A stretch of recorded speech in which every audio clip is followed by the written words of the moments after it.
Hello friends, स्वागत है आप सबका मेरे इस यूट्यूब चैनल पे। आज मैं माय हस्बैंड इन लॉ के नेक्स्ट पार्ट एक्सप्लेन करने वाली हूँ, जिसमें स्टार्टिंग सीन पे दिखाया जाता है कि थायन और मोई जो है ना साथ साथ हैं, और इधर पे उसका दोस्त जो है ना कुंफू था, मोई का दोस्त, वो बस कहता है कि मैंने बस लॉ से कांटेक्ट किया है, तो वो बस थायन के साथ उसके सेपरेशन करा देके उसी समय थायन आ जाती है और कहता है कि चलो चलते हैं रूम पे।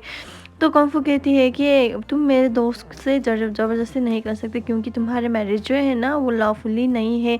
उसी समय पे उसके दोस्त कहती है कि नहीं, वो बस उन दोनों हस्बैंड और वाइफ हो चुके हैं। और इधर पे थायंस मोई को कहते हैं कि फ्यूचर में तुम मुझे बताए बिना इधर उधर मत जाना।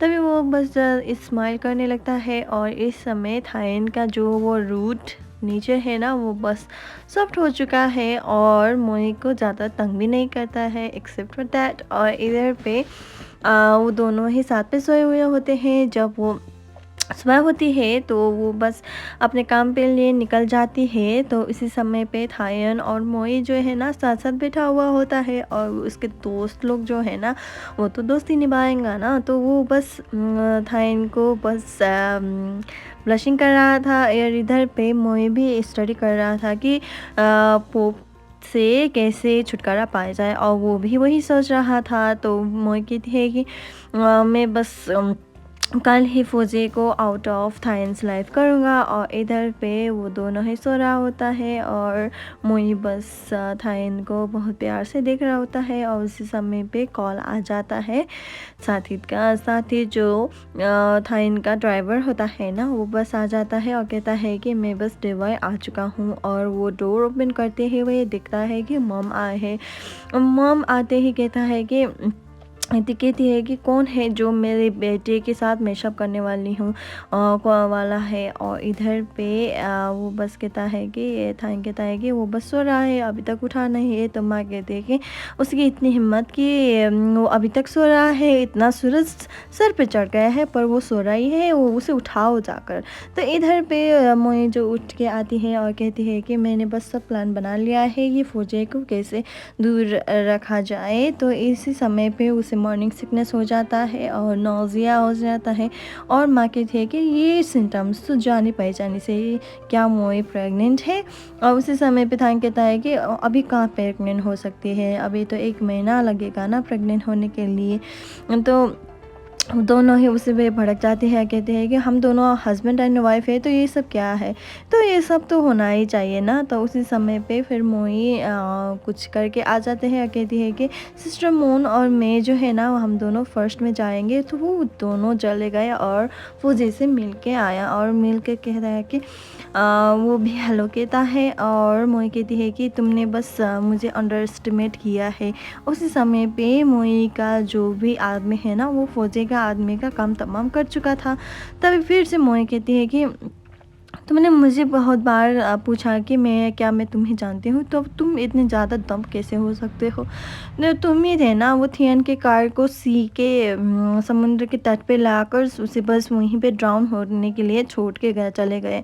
और तुम्हें उस कार ने से टैक्सी ने से मैं निकल कर आई, पर तुमने मुझे अच्छी तरह से नहीं देखा। मैं ही था जो थियन को सेव किया है। तो उसी समय पे उसे बस अरेस्ट कर देता है। और इधर पे वो मोई जो है ना वो सब कुछ फाइल्स जो है ना वो बस उसे उसके लैपटॉप थाइन के लैपटॉप पे ट्रांसफ़र कर देता है और उसे डिस्ट्रॉय करने के लिए चले जाता है। और मोई थाइन भी उसके पीछे पीछे चले जाता है और थाइन को रोक देता है यादा। और यादा कहती है कि तुम्हें मालूम नहीं कि मेरा हस्बैंड क्या करने वाले हो, तो तुम दोनों को वो ऊपर पहुंचा देगा। तो मोई किधर है उसे बस सेव कर लो। और मोई इधर पे वो बस सेटिस्फाई होता है, और उसी समय पे उसका शॉकिंग वाला फेस आ जाता है।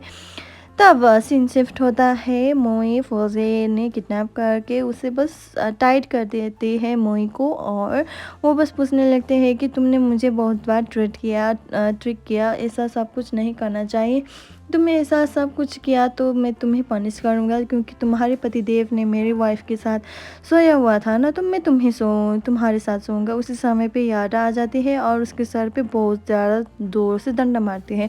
और कहती है कि वो बस थायन मेरे साथ कहता है कि मैं बस उसे बस जाना चाहती हूँ, पर मैं ही था कि वो एक्सेप्ट करने की ज़रूरत नहीं था थी। तभी फौजी कहता है कि तुम ही ने वजह से मुझे ये सब करना पड़ा, क्योंकि मैं तुम्हें बहुत ज़्यादा चाहती हूँ। तभी यारा कहती है कि अगर तुम मुझे चाहते हो तो मुझे क्यों जाने नहीं दिया, तुमने मुझे टॉर्चर किया इतना ज़्यादा कि मैं क्या बताऊँ। तभी वो एक वाइल्ड फ्लावर निकाल देता है और वो बस उसे बस सम सीन क्रिएट हो जाता है, एक दूसरे के साथ लड़ पड़ता है और फ़ौज़ी वो वाइल्ड फ्लावर सियारा की तरफ घुमा देता है। और इधर पे मोई जो है ना वहाँ से एस्केप कर लेती है और एस्केप करने के बाद वो बस थाइन को देख लेती है और वो बस उन दोनों हग करने लगता है। और थाइन ने देखता है कि यह वाइल्ड फ्लावर तो उसकी तरफ आ रहे हैं मोई की तरफ, तो वो बस उसके जो पार्ट्स है ना वो बस अपने जख्म अपने आप में लेता है और वो बस वहाँ पे गिर पड़ता है। और इधर पे थाइन के ब्रदर्स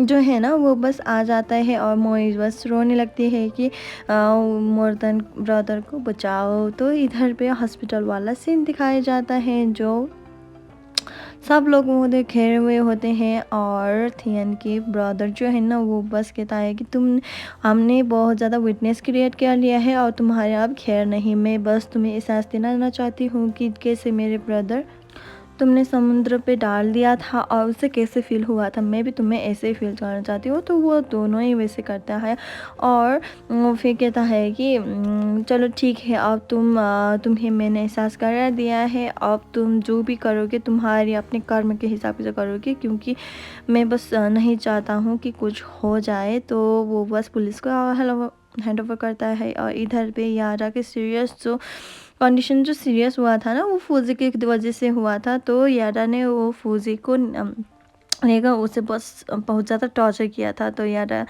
यारा मुझे माफ़ कर दो वो कहता रहता है, पर यारा जो है ना उसे फॉरगिव नहीं किया है, क्योंकि वो उसने बहुत ज़्यादा सफ़र किया है अपने हस्बैंड के हाथों से।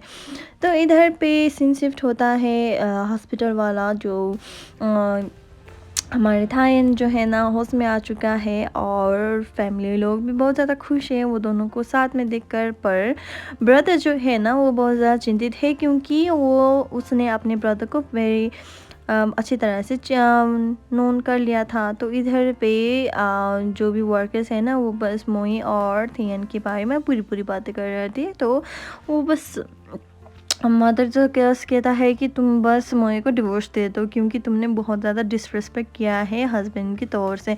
तो वो कहता है कि मैं उसका हस्बैंड हूँ, मैं उसे क्यों छोड़ दूँ, मैं बस उसे अपना जानता हूँ। तो इधर पे सीन शिफ्ट होता है वो असिस्टेंट के, जो उसने वो नोटिस बोर्ड पे पूरा पढ़ लिया था कि थाइन और मोई का शादी होने वाले हैं मार्च 29 of 2019। Until now the ceremony begin होगा। तो इधर पे मोई और थाइन फिर से मिल जाता है और मोई कहते हैं कि तुमने इतनी जल्दी डिस्चार्ज कैसे ले लिया। तो थाइन कहता है कि मैं बस तुम्हें मिलना चाहता हूँ, मैं बस तुम्हें बहुत ज़्यादा मिस करता हूँ, अगर हम शादी कर ले तो बस हम दोनों साथ में रहेंगे। तभी मोई कहता है कि कहती है कि तुमने बस इतना ही सोचा, मैं बस अब्रॉड स्टडी के लिए अमेरिका जाना चाहती हूँ, चाहे किसी भी हालत में, क्योंकि ये मेरा ड्रीम है।